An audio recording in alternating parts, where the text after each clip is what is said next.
سرورا شاہ کریما دستگیرا اشرفا۔ السلام علیکم ورحمۃ اللہ وبرکاتہ۔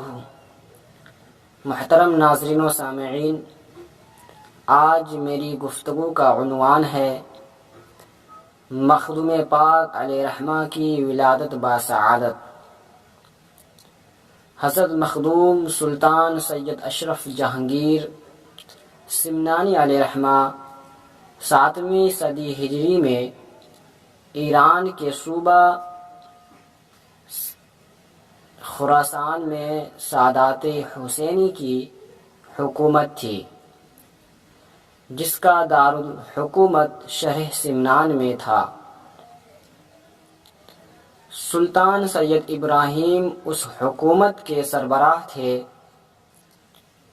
جو ظاہری شان و شوکت کے ساتھ ساتھ باطنی خوبیوں سے بھی پوری طرح بہرہور تھے۔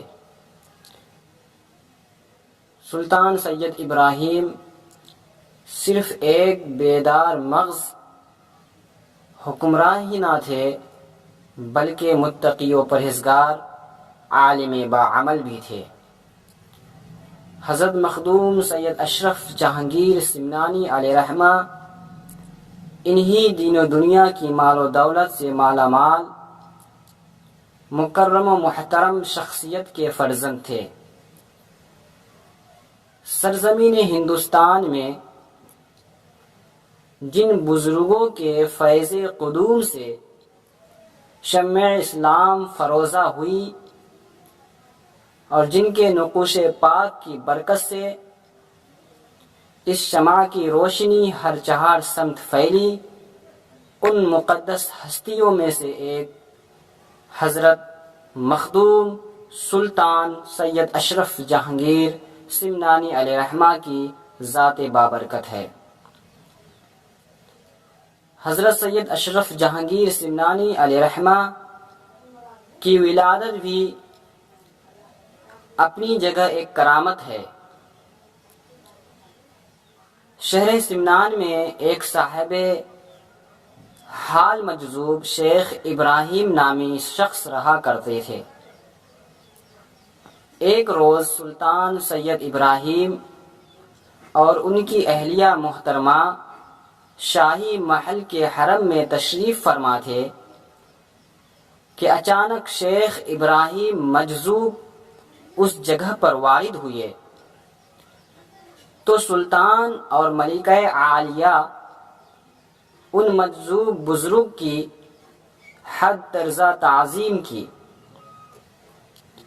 ان کو نہایت ہی احترام سے اپنی جگہ بیٹھایا اور خود ان کے سامنے ادب سے کھڑے ہو گئے۔ مجذوب نے پوچھا، اے ابراہیم، کیا تو اللہ رب العزت سے بیٹا مانگتا ہے؟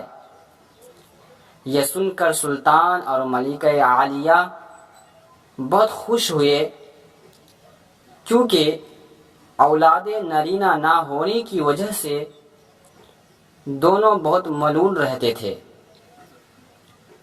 اور اکثر بارگاہ خداوندی میں رو رو کر دعائیں کیا کرتے تھے۔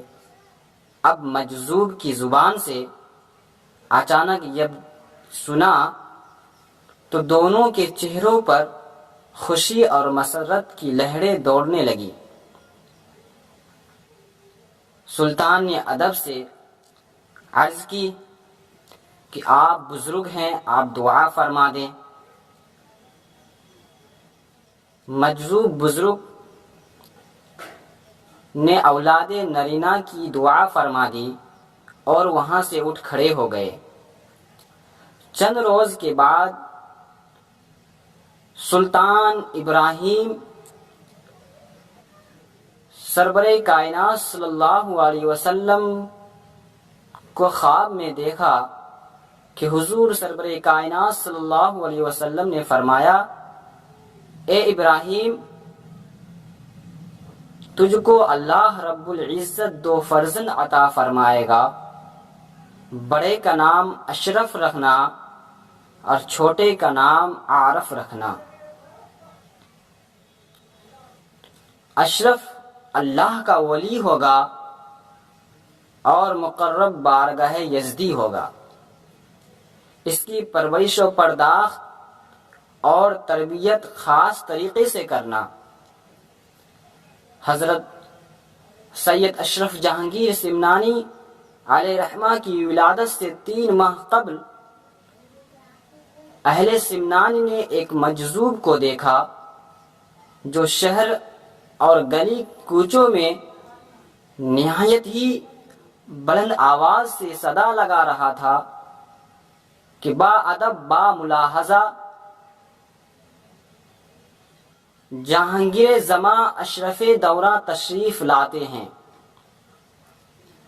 اس مجذوب کو سب سے پہلے اس سپاہی نے دیکھا جو شہر سمنان کی فسیل پر پہرا دے رہا تھا، کیونکہ رات کو شہر کے دروازے بند کر دیے جاتے تھے۔ رات کے سناٹے کو چیرتی ہوئی یہ آواز جب سپاہی کی کانوں تک پہنچا تو وہ بڑا حیران ہوا، لیکن اس کی حیرت کی انتہا نہ رہی جب اس نے مجذوب کو فسیل کے اندر پایا، کیونکہ فسیل اتنی بلند تھی کہ بغیر کسی کے ذریعے اس کو عبور کرنا کسی انسان کے بس کا کام ہی نہ تھا۔ اب سپاہی پر دہشت طاری ہو گئی اور وہ حیرت سے مجذوب کی جانب دیکھ رہا تھا جس کی آواز بلند سے بلند تر ہوتی جا رہی تھی، اور وہ مسلسل یہی صدا لگا رہا تھا۔ اس آواز سے شہر سمنان کی در و دیوار گونج رہے تھے۔ لوگ حیران تھے کہ یہ دیوانہ کون ہے اور کس کے آنے کی خبر دے رہا ہے۔ یہ وہی شخص تھے جنہوں نے سلطان ابراہیم کو اولاد کی خوشخبری دی تھی، اور اب ان کی ولادت سے 3 ماہ قبل یہ خبر پورے شہر سمنان میں پھیلا دی تھی۔ آخر مجذوب کی دعا اور حضور پر نور سربر کائنات صلی اللہ علیہ وسلم کی بشارت پوری ہوئی، اور 708 ہجری کو حضرت مخدوم سلطان سید اشرف جہانگیر سمنانی علیہ رحمہ کی ولادت باسعادت ہوئی۔ آپ نے ابتدائی تعلیم اپنے والد ماجد کے پاس ہی حاصل کیے۔ حضرت سید اشرف جہانگیر سمنانی علیہ رحمہ نے 7 برس کی عمر میں 7 قرأتوں کے ساتھ قرآن پاک حفظ کیا، اور 14 برس کی عمر میں تمام علوم کی سند فراغت حاصل کی، اور 15 سال کی عمر میں سمنان کے بادشاہ بنائے گئے۔ آپ کے دور حکومت میں سمنان عدل و انصاف اور علم و فن کا مرکز بن گیا تھا۔ اللہ رب العزت سے دعا گو ہوں کہ رب تبارک و تعالی ہم سب کو مخدوم فیضان سے مالا مال عطا فرمائے۔